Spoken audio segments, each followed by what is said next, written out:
तो दोस्तों मैं Sachin Kumar hi fi online classes में आप लोगों का स्वागत करता हूं। दोस्तों हम रसायन विज्ञान में चैप्टर नंबर 11 का अध्ययन कर रहे थे। मैंने इसमें आप लोगों को अल्कोहल बनाना, फिनोल बनाना, वो सब मैंने आप लोगों को समझा दिया था। इससे पिछली वीडियो में मैंने आप लोगों को अल्कोहल और फिनोल बनाना सारा कुछ समझा दिया था। ठीक है, आप डिस्क्रिप्शन में मैंने उन सब के लिंक दिए हुए हैं, आप डिस्क्रिप्शन में जाइए और वहां से क्लिक कीजिएगा, मेरी पिछली वीडियो निकल कर आ जाएगी। इस टॉपिक को पढ़ने से पहले आप मेरे पीछे के लेक्चर जो देखेंगे तो आपको बहुत फ़ायदा मिलेगा उसमें। ठीक है, तो आइए आज हम क्या अल्कोहल और फिनोल में से क्या उसके भौतिक गुणों का अध्ययन करते हैं। उसके भौतिक गुण कैसे होंगे, उसके रासायनिक गुण किस प्रकार से वो रासायनिक गुण क्रिया करेंगे, तो वो सब मैं आप लोगों को आज बताने वाला हूँ। बने रहिए मेरे साथ में। चलिए हम पढ़ते हैं क्या भौतिक गुण, अल्कोहल और फिनोल के भौतिक गुणों का अध्ययन करते हैं। भौतिक गुण मीन्स क्या होता है, देखो दो प्रकार की प्रॉपर्टी होती है प्रत्येक यौगिक की, कि वो कैसा हमें दिखाई दे रहा है, उसकी स्मेल कैसी है, किस कलर का हमें दिखाई दे रहा, रंग, उसके जो भौतिक पर्यावरण यानी कि भौतिक अवस्थाएं हैं, उन भौतिक अवस्थाओं का किस प्रकार से हम क्या करेंगे, यहाँ पर किससे कैसा दिखता है उसका वर्णन हमने यहाँ पर किया हुआ है। ठीक है, उसकी जल में विलेयता कैसी होगी, यानी कि जल में घुल सकता है या नहीं घुल सकता। ठीक है, उसका क्वथनांक कितना होगा, यानी कि उसके जो बॉइलिंग पॉइंट है वो किस प्रकार से परिवर्तित होंगे। ठीक है, उन सब का हम अध्ययन करेंगे आज के लेक्चर में। चलिए शुरू करते हैं हम। ठीक है, तो हमारा जो भौतिक गुण पढ़ने वाले हैं, हम अल्कोहल और फिनोल के भौतिक गुण पढ़ने वाले हैं। देखो फिनोल और अल्कोहल में दो समूह होते हैं। एक तो कौन सा होगा, इसे हम एल्किल समूह भी कहते हैं। कौन सा समूह, एल्किल समूह कहेंगे। यहाँ पर हम क्या कहेंगे, एल्किल समूह। और एक होता है हमारा हाइड्रोक्सी समूह। ऐसे ही हमारी फिनोल में भी होता है, ये होगा हमारा एरिल समूह, एरिल समूह होता है। और दूसरा हो जाएगा हमारा OH समूह। तो इन दोनों समूह के कारण क्या होते हैं, अल्कोहल और फिनोल क्या होते हैं, इनकी अस्थायी प्रॉपर्टी बताते हैं। ठीक है, कि वो जल में घुलनशील होगा या नहीं होगा, वो सब इसमें ये दोनों यौगिक बताते हैं हमें। ठीक है, तो यहाँ पर हम अध्ययन करेंगे आज इसी चीज़ का कि किस प्रकार से कौन सा यौगिक जल में घुलेगा, कौन सा यौगिक जल में नहीं घुलेगा। ठीक है, तो इसके क्वथनांक की बात कर लेते हैं। सबसे पहले अल्कोहल और फिनोल के क्वथनांक कार्बन परमाणु की संख्या बढ़ने के साथ बढ़ते हैं। ठीक है, अल्कोहल और फिनोल के क्वथनांक क्या है, कार्बन परमाणु की संख्या बढ़ने के साथ क्या करते हैं, बढ़ते हैं। जैसे मैंने लिखा यहाँ पर CH3OH और एक मैंने लिखा यहाँ C2H5OH। इसमें कार्बन की संख्या है 1, इसमें कार्बन की संख्या है 2। इसका मतलब अगर मैं कहने लगूं कि किसका क्वथनांक अधिक होगा दोनों में से, तो यहाँ पर एथिल अल्कोहल का क्वथनांक क्या होगा, ज़्यादा होगा। ठीक है, मैथिल अल्कोहल की अपेक्षा एथिल अल्कोहल का क्वथनांक क्या होगा, ज़्यादा होगा। क्यों, क्योंकि अभी मैंने बताया कि कार्बन की संख्या की वृद्धि के साथ साथ क्या होगा, परमाणुओं के क्वथनांक बढ़ते हैं। ठीक है, परमाणु के क्वथनांक क्या हो जाएंगे, बढ़ते हैं। लेकिन एक चीज याद रखियो, अल्कोहल, जबकि अल्कोहल में एल्किल समूह बढ़ने के साथ साथ क्वथनांक घट जाते हैं। एल्किल समूह के बढ़ने के साथ साथ क्वथनांक क्या हो जाएंगे, घट जाएंगे। जैसे मैंने कल 1 डिग्री 2 डिग्री 3 डिग्री अल्कोहल बताए थे आप लोगों को। मैं यहाँ पर एक अल्कोहल लिख रहा हूँ, कौन सा, 1 डिग्री अल्कोहल, यानी कि ROH की बात करते हैं, RCH2OH। फिर मैंने एक अल्कोहल लिया RRRCHOH, ये अल्कोहल हो गया। और फिर मैंने एक अल्कोहल और लिया कि R, यहाँ पर 3 R लगा दिए मैंने और यहाँ पर लगा दिया OH। और आपसे पूछा कि किसका क्वथनांक सबसे अधिक होगा, तो किसका क्वथनांक सबसे अधिक होगा भाई, इसमें अगर मैं बात करूं, इसमें सबसे ज्यादा क्वथनांक जो होगा ना RCH2OH का होगा। क्यों, अभी अभी बताया मैंने कि क्वथनांक क्या होंगे, एल्किल समूह के आधार पर। जो R है ये मैंने आप लोगों को बताया था क्या होता है, एल्किल समूह। तो एल्किल समूह की संख्या बढ़ने के साथ साथ क्वथनांक कम हो जाते हैं। ठीक है, तो यानी कि मैं बात करूं यहां पर कि RCH2OH का क्वथनांक क्या होगा, कम होगा, अधिक होगा। सबसे अधिक किसका होगा, RCH2OH का। उससे कम किसका होगा, जिसमें 2 R लगे होंगे यानी कि 2 डिग्री का। जिसमें 3 R लगे हुए हैं उसका क्वथनांक यानी कि 3 डिग्री एल्कोहल का क्वथनांक क्या हो जाएगा, सबसे कम हो जाएगा। इसी प्रकार से मैंने क्या कहा कि एल्कोहल के क्वथनांक क्या हो जाएंगे, यहाँ पर एल्किल समूह बढ़ने के साथ साथ में क्या हो जाएंगे, कम हो जाएंगे।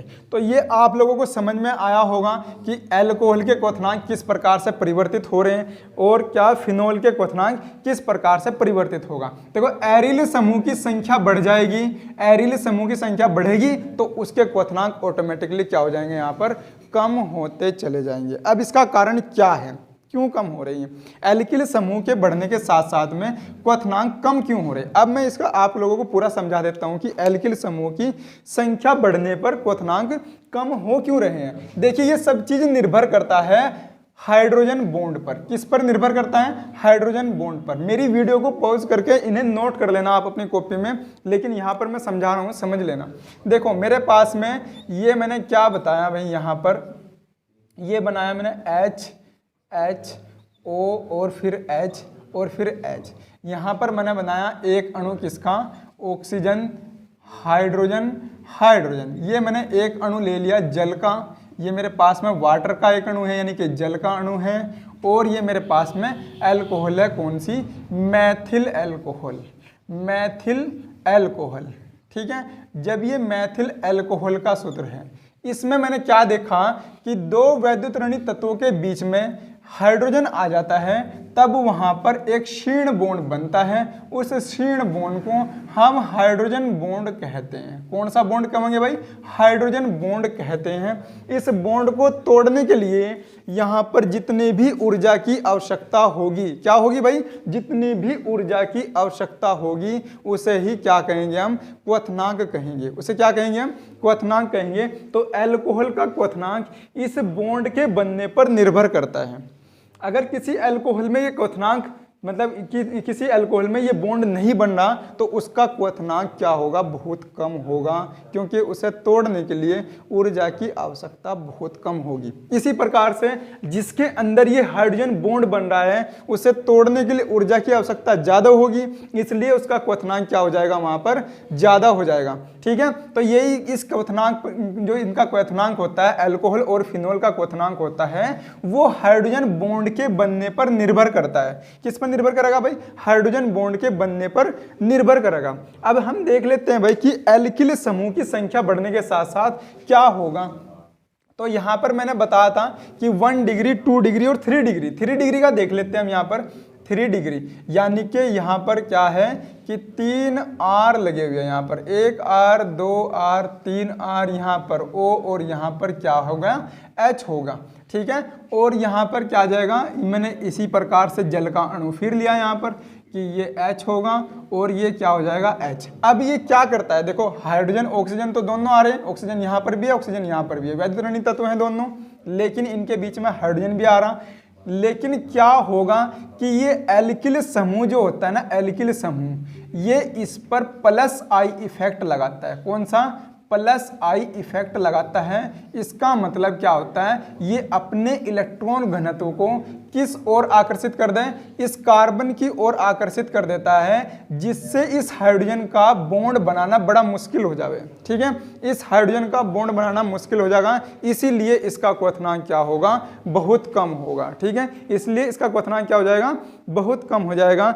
इस प्रकार हम समझ गए कि क्या है कि 1 डिग्री, 2 डिग्री और 3 डिग्री एल्कोहल में अगर क्वथनांक किसका कम है तो वो 3 डिग्री का क्वथनांक कम है, 1 डिग्री एल्कोहल का क्वथनांक क्या है, यहाँ पर ज़्यादा है। बॉन्ड तो बनेगा यहाँ पर भी, लेकिन बॉन्ड ऐसा बनेगा कि बहुत ही कम ऊर्जा से टूट जाएगा एकदम। ठीक है, बहुत ही कम ऊर्जा से टूट जाएगा, इसलिए इसका क्वथनांक क्या होता है, बहुत कम होता है। इतना समझ में आ गया, तो चलिए हम अपने नेक्स्ट इस पे चलते हैं।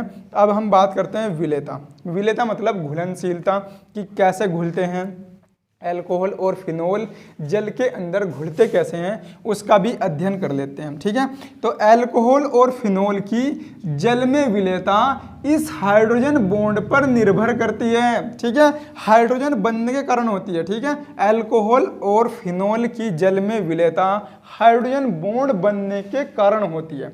एल्किल और एरिल समूह का आकार जैसे जैसे बढ़ेगा ऐसे ऐसे उसकी जल में विलेयता घट जाएगी। ठीक है, एल्किल और एरिल समूह का आकार जिस प्रकार बढ़ेगा उसकी जल में विलेयता उतनी ही घट जाएगी। जैसे मैंने अभी अभी आप लोगों को बताया कि इसमें R यानी कि एल्किल समूह के बढ़ने पर हाइड्रोजन बॉन्ड का बनना धीरे धीरे कम हो जाता है। ठीक है, और जैसे ही कम होगा तो उसकी जल में विलेयता भी क्या होगी, घट जाएगी।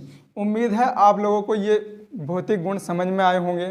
ठीक है, अब मैं इसमें से ना क्वेश्चन अपनी स्क्रीन पर क्वेश्चन लगा रहा हूँ, आप इन क्वेश्चन को सोल्व कीजिए और मुझे कमेंट बॉक्स में इसका आंसर बताइए। या आप मेरा टेलीग्राम चैनल है, टेलीग्राम चैनल भी आप मेरा फॉलो कर सकते हैं, hi fi online classes, hi fi online classes. वहाँ पर मैं अपने सारी की सारी वीडियो डाल रहा हूँ और वहाँ पर आप मुझे इनका आंसर भी लिखकर भेज सकते हैं। ठीक है, तो दोस्तों बने रहिए मेरे साथ मेरे चैनल पर, मैं आप लोगों को बहुत बढ़िया बढ़िया वीडियो लेकर आने वाला हूँ। कल हम जो पढ़ेंगे वो रसायन विज्ञान में अल्कोहल और फिनोल की केमिकल प्रॉपर्टी यानी कि रासायनिक गुण का अध्ययन करेंगे।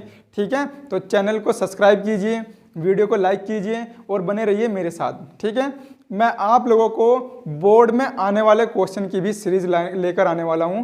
आप मुझे बताइएगा क्या आपको बोर्ड में आने वाले क्वेश्चन की ज़रूरत है, तो मैं उसकी एक अलग से सीरीज लेकर आ रहा हूं। शाम को, हर शाम को मैं आपको मिलूँगा। ठीक है, मैं शाम को एक वीडियो डाल दिया करूँगा, आप मुझे कमेंट बॉक्स में लिखिए। तो ठीक है भाई, बने रहिए मेरे साथ में। Thank you.